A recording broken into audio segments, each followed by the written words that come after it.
ਤੁਸੀਂ PNCN ਦੇਖ ਰਹੇ ਹੋ। ਵੱਡੀ ਗਿਣਤੀ ਵਿੱਚ ਯਾਤਰੀਆਂ ਨੂੰ 7 ਸਤੰਬਰ ਦੀ ਉਡੀਕ ਸੀ ਤੇ ਇਸੇ ਦੇ ਬਾਰੇ ਅਸੀਂ ਲਗਾਤਾਰ ਤੁਹਾਡੇ ਤੱਕ ਰਿਪੋਰਟਸ ਵੀ ਪਹੁੰਚਾਉਂਦੇ ਰਹੇ ਹਾਂ ਤੇ ਹੁਣ ਇਸ ਖਾਸ ਰਿਪੋਰਟ ਦੇ ਵਿੱਚ ਤੁਹਾਨੂੰ ਜਾਣਕਾਰੀ ਦਵਾਂਗੇ ਕਿ ਜਿਹੜੇ ਵੀ ਯਾਤਰੀ ਕੈਨੇਡਾ ਵਿੱਚ ਦਾਖਲ ਹੋਣ ਦੀ ਉਡੀਕ ਕਰ ਰਹੇ ਸਨ ਤੇ ਹੁਣ ਉਹ ਦਾਖਲ ਹੋਣਗੇ, ਉਹਨਾਂ ਦੇ ਬਾਰੇ ਕੀ ਹਦਾਇਤਾਂ ਨੇ, ਕਿਹੜੇ ਵੀਜ਼ਾ ਵਾਲੇ ਨੇ ਜਿਹੜੇ ਕਿ ਹੁਣ ਕੈਨੇਡਾ ਦੇ ਵਿੱਚ ਆ ਸਕਣਗੇ ਤੇ ਕੁਆਰੰਟਾਈਨ ਨਹੀਂ ਕਰਨਾ ਪਵੇਗਾ, ਇਸ ਦੇ ਬਾਰੇ ਵੀ ਜਾਣਕਾਰੀ ਦਵਾਂਗੇ। ਇਸ ਦੇ ਨਾਲ ਹੀ ਜਿਹੜੇ ਕਿ ਵੱਖਰੇ ਕੈਨੇਡਾ ਵਿੱਚ ਇੰਟਰਨੈਸ਼ਨਲ 에ਅਰਪੋਰਟ ਨੇ, ਉਹਨਾਂ ਨੇ ਕੁਝ ਖਾਸ ਹਦਾਇਤਾਂ ਜਾਰੀ ਕੀਤੀਆਂ ਨੇ, ਉਹਨਾਂ ਦੇ ਬਾਰੇ ਤੁਹਾਨੂੰ ਜਾਣਕਾਰੀ ਦਵਾਂਗੇ। ਭਾਰਤ ਤੋਂ ਜਿੰਨੇ ਵੀ ਕੈਨੇਡਾ ਵਿੱਚ ਆਉਣਾ ਚਾਹੁੰਦੇ ਨੇ ਹੁਣ ਉਹ ਕਿਸ ਤਰ੍ਹਾਂ ਆ ਸਕਦੇ ਨੇ ਤੇ ਨਾਲ ਹੀ ਉਹਨਾਂ ਦੇ ਵਾਸਤੇ ਕੀ ਸ਼ਰਤਾਂ ਨੇ, ਉਸ ਦੇ ਬਾਰੇ ਵੀ ਜਾਣਕਾਰੀ ਇਸ ਰਿਪੋਰਟ ਦੇ ਵਿੱਚ ਦੱਸਾਂਗੇ ਤੇ ਨਾਲ ਹੀ ਮੁੱਖ ਤੌਰ ਦੇ ਉੱਤੇ ਇਹ ਵੀ ਕਿ ਜਿਹੜੇ ਜ਼ਰੂਰੀ ਕੰਮ ਨੇ ਜਿਨ੍ਹਾਂ ਨੂੰ ਕੈਨੇਡਾ ਵਿੱਚ ਟਰੈਵਲ ਦੀ ਪਹਿਲਾਂ ਵੀ ਇਜਾਜ਼ਤ ਸੀ ਤੇ ਕੈਨੇਡਾ ਵਾਸੀ ਤੇ ਕੈਨੇਡਾ ਵਿੱਚ PR ਨੇ ਜਿਹੜੇ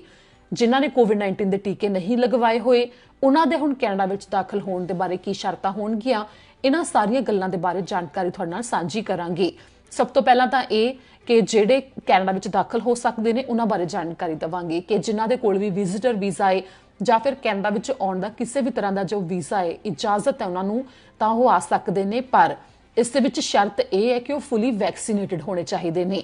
ਫੁੱਲੀ ਵੈਕਸੀਨੇਟਡ ਹੋਣ ਦੇ ਵਿੱਚ ਵੀ ਦੋ ਅੱਗੇ ਮੁੱਖ ਸ਼ਰਤਾਂ ਨੇ। ਪਹਿਲੀ ਕਿ ਜਦੋਂ ਤੁਸੀਂ ਦੋਵੇਂ ਟੀਕੇ COVID-19 ਦੇ ਲਗਵਾ ਲਏ ਨੇ ਤਾਂ ਉਸ ਦੇ ਵਾਸਤੇ 14 ਦਿਨ ਦਾ ਸਮਾਂ ਪੂਰਾ ਹੋ ਗਿਆ ਹੋਣਾ ਚਾਹੀਦਾ ਹੈ, ਜਿਹੜੀ ਕਿ ਦੂਜੀ ਡੋਜ਼ ਲਗਵਾਈ ਹੋਵੇ, ਜਿਸ ਤੋਂ ਬਾਅਦ ਹੀ ਤੁਸੀਂ ਕੈਨੇਡਾ ਦੇ ਲਈ ਟਰੈਵਲ ਕਰ ਸਕਦੇ ਹੋ। ਤੇ ਦੂਜੀ ਇਸ ਦੇ ਵਾਸਤੇ ਮੁੱਖ ਸ਼ਰਤ ਇਹ ਹੈ ਕਿ ਤੁਸੀਂ ਉਹ ਟੀਕਾ ਹੀ ਲਗਵਾਇਆ ਹੋਵੇ ਜਿਸ ਨੂੰ ਕੈਨੇਡਾ ਦੇ ਸਿਹਤ ਵਿਭਾਗ ਨੇ ਹਰੀ ਝੰਡੀ ਦਿੱਤੀ ਹੋਈ ਹੈ, ਜਿਸ ਦੇ ਵਿੱਚ ਐਸਟਰਾਜ਼ੈਨੇਕਾ ਦਾ ਟੀਕਾ ਯਾਨੀ ਕਿ ਐਸਟਰਾਜ਼ੈਨੇਕਾ ਦੀ ਕੰਪਨੀ ਦੇ ਵੱਲੋਂ ਹੀ ਕੋਵੀਸ਼ੀਲਡ ਦੇ ਟੀਕੇ ਤਿਆਰ ਕੀਤੇ ਗਏ ਸਨ। ਜੇਕਰ ਤੁਸੀਂ ਕੋਵੀਸ਼ੀਲਡ ਦੇ ਟੀਕੇ ਲਗਵਾਏ ਹੋਏ ਨੇ ਤਾਂ ਵੀ ਤੁਸੀਂ ਕੈਨੇਡਾ ਵਿੱਚ ਦਾਖਲ ਹੋ ਸਕੋਗੇ। ਇਸ ਦੇ ਨਾਲ ਹੀ ਫਾਈਜ਼ਰ ਦੇ ਟੀਕੇ ਜਿਨ੍ਹਾਂ ਨੇ ਲਗਵਾਏ ਹੋਏ ਨੇ, ਜੌਨਸਨ ਐਂਡ ਜੌਨਸਨ ਦੇ ਟੀਕੇ ਲਗਵਾਏ ਹੋਏ ਨੇ ਜਾਂ ਫਿਰ ਮੋਡਰਨਾ ਦੇ ਟੀਕੇ ਜੇਕਰ ਲਗਵਾਏ ਹੋਏ ਨੇ ਤਾਂ ਉਹਨਾਂ ਨੂੰ ਇਜਾਜ਼ਤ ਹੈ ਕਿ ਉਹ ਕੈਨੇਡਾ ਵਿੱਚ ਆ ਸਕਦੇ ਨੇ। ਪਰ ਇਸ ਦੇ ਨਾਲ ਹੀ ਲਾਜ਼ਮੀ ਹੈ ਕਿ PCR ਟੈਸਟ ਜਿਹੜੀ ਕਿ 3 ਦਿਨ ਦੇ ਵਿੱਚ ਰਿਪੋਰਟ ਆਉਂਦੀ ਹੈ ਉਹ ਕਰਵਾਇਆ ਹੋਣਾ ਜ਼ਰੂਰੀ ਹੈ। COVID-19 ਦਾ ਜੇਕਰ ਤੁਸੀਂ ਕੋਈ ਹੋਰ ਟੈਸਟ ਕਰਵਾਇਆ ਹੋਇਆ ਤਾਂ ਤੁਹਾਨੂੰ ਕੈਨੇਡਾ ਵਿੱਚ ਦਾਖਲ ਨਹੀਂ ਹੋਣ ਦਿੱਤਾ ਜਾਵੇਗਾ। ਸਿਰਫ PCR ਟੈਸਟ ਹੀ ਕਰਵਾਇਆ ਹੋਣਾ ਜ਼ਰੂਰੀ ਹੈ ਤੇ ਉਸ ਦੀ ਰਿਪੋਰਟ ਦੇਖਣ ਤੋਂ ਬਾਅਦ ਹੀ ਐਂਟਰੀ ਮਿਲੇਗੀ। ਇਸ ਦੇ ਨਾਲ ਹੀ ਹੁਣ ਤੁਹਾਨੂੰ ਜਾਣਕਾਰੀ ਦੱਸਾਂਗੇ ਕਿ ਆਖਿਰ ਜਿਹੜੀ ਇਹ ਜਾਣਕਾਰੀ ਹੈ ਤੁਸੀਂ ਦੇਣੀ ਕਿਵੇਂ ਹੈ, ਜਿਸ ਤੋਂ ਬਾਅਦ ਕੈਨੇਡਾ ਵਿੱਚ ਤੁਸੀਂ ਦਾਖਲ ਹੋ ਸਕੋਗੇ।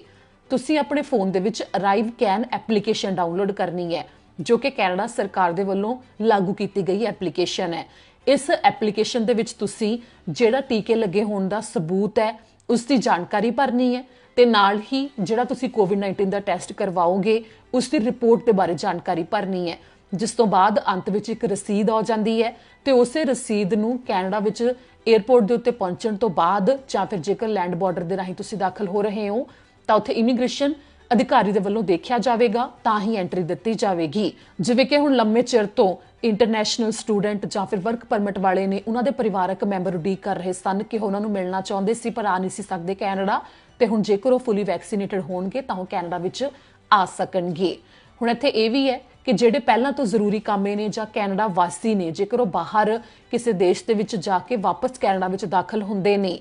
ਤਾਂ ਇਸ ਮੌਕੇ ਕੀ ਉਹ ਦਾਖਲ ਹੋ ਸਕਣਗੇ ਜਿਨ੍ਹਾਂ ਨੇ ਟੀਕੇ ਨਹੀਂ ਲਗਵਾਏ ਹੋਏ? ਤਾਂ ਹਾਂ, ਉਹ ਦਾਖਲ ਹੋ ਸਕਦੇ ਨੇ। ਸਿਰਫ ਜਿਹੜੇ ਵਿਜ਼ਿਟਰ ਵੀਜ਼ਾ ਵਾਲੇ ਨੇ ਜੇਕਰ ਉਹ ਫੁੱਲੀ ਵੈਕਸੀਨੇਟਡ ਨਹੀਂ ਹੈਗੇ ਤਾਂ ਉਹ ਨਹੀਂ ਆ ਸਕਦੇ, ਪਰ ਜਿਹੜੇ ਜ਼ਰੂਰੀ ਕੰਮ ਹੈ ਕੈਨੇਡਾ ਵਾਸੀ ਤੇ ਜਿਹੜੇ ਕੈਨੇਡਾ ਵਿੱਚ PR ਨੇ ਤਾਂ ਜੇਕਰ ਉਹਨਾਂ ਨੇ ਟੀਕੇ ਨਹੀਂ ਲਗਵਾਏ ਹੋਏ COVID-19 ਦੇ ਤਾਂ ਉਹਨਾਂ ਨੂੰ ਕੁਆਰੰਟਾਈਨ ਕਰਨਾ ਪਵੇਗਾ, ਪਰ ਉਹਨਾਂ ਨੂੰ ਦਾਖਲ ਹੋਣ ਤੋਂ ਰੋਕਿਆ ਨਹੀਂ ਜਾਵੇਗਾ। ਪਰ ਜੇਕਰ ਤੁਸੀਂ ਵਿਜ਼ਿਟਰ ਵੀਜ਼ਾ ਤੇ ਹੋ ਤੇ ਨਾਲ ਹੀ ਜੇਕਰ ਤੁਹਾਡੇ ਕੋਲ ਅਜਿਹਾ ਵੀਜ਼ਾ ਹੈ ਜਿਸ ਦੇ ਵਾਸਤੇ ਤੁਹਾਨੂੰ ਪਹਿਲਾਂ ਤੋਂ ਇਜਾਜ਼ਤ ਨਹੀਂ ਸੀ ਕਿ ਕੈਨੇਡਾ ਵਿੱਚ ਆ ਸਕੋ ਤਾਂ ਤੁਹਾਡਾ ਫੁੱਲੀ ਵੈਕਸੀਨੇਟਡ ਹੋਣਾ ਜ਼ਰੂਰੀ ਹੈ, ਨਹੀਂ ਤਾਂ ਐਂਟਰੀ ਨਹੀਂ ਮਿਲੇਗੀ।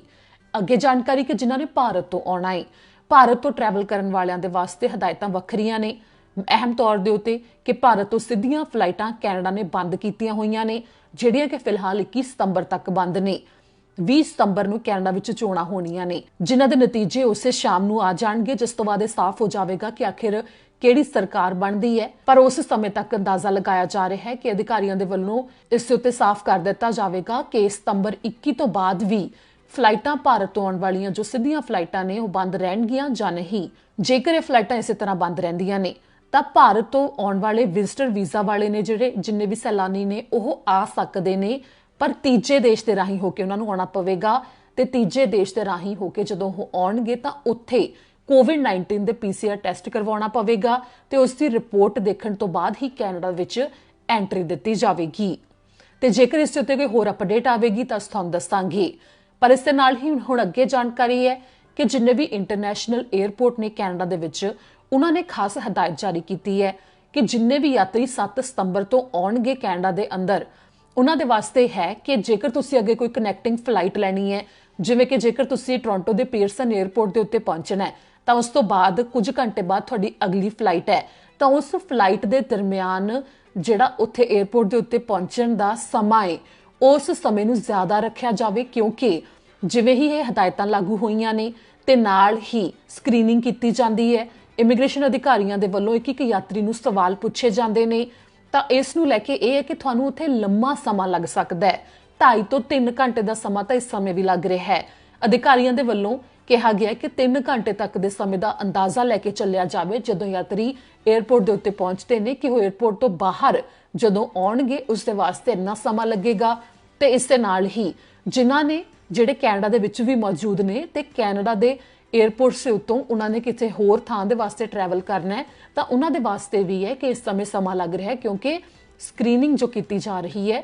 ਉਸ ਦੇ ਕਰਕੇ ਇੱਕ ਯਾਤਰੀ ਦੇ ਵੱਲੋਂ ਦਿੱਤੀ ਜਾ ਰਹੀ ਜਾਣਕਾਰੀ ਨੂੰ ਚੰਗੀ ਤਰ੍ਹਾਂ ਦੇਖਣਾ ਪੈਂਦਾ ਹੈ, ਜਿਸ ਕਰਕੇ ਲੰਮੇ ਸਮੇਂ ਤੱਕ ਯਾਤਰੀਆਂ ਨੂੰ ਉਡੀਕ ਕਰਨੀ ਪੈਂਦੀ ਹੈ। ਇਹੋ ਕਾਰਨ ਹੈ ਕਿ ਇੰਟਰਨੈਸ਼ਨਲ 에ਅਰਪੋਰਟਸ ਦੇ ਵੱਲੋਂ ਹਦਾਇਤ ਵੀ ਦਿੱਤੀ ਗਈ ਹੈ। ਇਸ ਦੇ ਨਾਲ ਹੀ ਇਸ ਦੀ ਮੁੱਖ ਜਾਣਕਾਰੀ, ਜੇਕਰ ਇਸ ਉੱਤੇ ਕੋਈ ਹੋਰ ਅਪਡੇਟ ਸਾਹਮਣੇ ਆਵੇਗੀ ਤਾਂ ਤੁਹਾਨੂੰ ਦੱਸਾਂਗੇ। ਪਰ ਫਿਲਹਾਲ ਇਸ ਉੱਤੇ ਇਹੋ ਹੈ ਕਿ ਜਿਵੇਂ ਕਿ ਜੁਲਾਈ 'ਚ ਜਾਣਕਾਰੀ ਸਾਂਝੀ ਕੀਤੀ ਗਈ ਸੀ ਕਿ ਅਗਸਤ ਦੀ ਸ਼ੁਰੂਆਤ ਵਿੱਚ ਅਮਰੀਕਾ ਵਾਸੀ ਨੇ ਜੋ ਉਹਨਾਂ ਨੂੰ ਕੈਨੇਡਾ ਵਿੱਚ ਦਾਖਲ ਹੋਣ ਦਾ ਮੌਕਾ ਦਿੱਤਾ ਗਿਆ, ਕਿ ਇਜਾਜ਼ਤ ਦਿੱਤੀ ਗਈ, ਪਰ ਫੁੱਲੀ ਵੈਕਸੀਨੇਟਡ ਸਨ ਜਿਹੜੇ ਸਿਰਫ ਉਹਨਾਂ ਨੂੰ। ਤੇ ਹੁਣ ਦੁਨੀਆ ਭਰ ਤੋਂ ਕਿਸੇ ਵੀ ਥਾਂ ਤੋਂ ਕੈਨੇਡਾ ਵਿੱਚ ਜਿਹੜੇ ਸੈਲਾਨੀ ਨੇ ਉਹ ਦਾਖਲ ਹੋ ਸਕਦੇ ਨੇ 7 ਸਤੰਬਰ ਤੋਂ, ਜਿਸ ਦੇ ਪਿੱਛੇ ਸ਼ਰਤ ਇਹੋ ਹੈ ਕਿ ਉਹ ਫੁੱਲੀ ਵੈਕਸੀਨੇਟਡ ਹੋਣੇ ਚਾਹੀਦੇ ਨੇ। ਤੇ ਬਾਕੀ ਇਸ ਦੇ ਉੱਤੇ ਹੋਰ ਹਦਾਇਤਾਂ ਤੇ ਜਾਣਕਾਰੀ ਇਸ ਰਿਪੋਰਟ ਦੇ ਵਿੱਚ ਅਸੀਂ ਤੁਹਾਨੂੰ ਦੱਸੀ ਹੈ। ਇਸ ਦੇ ਨਾਲ ਹੀ ਮੈਨੂੰ ਦਿਓ ਇਜਾਜ਼ਤ। ਸਤਿ ਸ਼੍ਰੀ ਅਕਾਲ।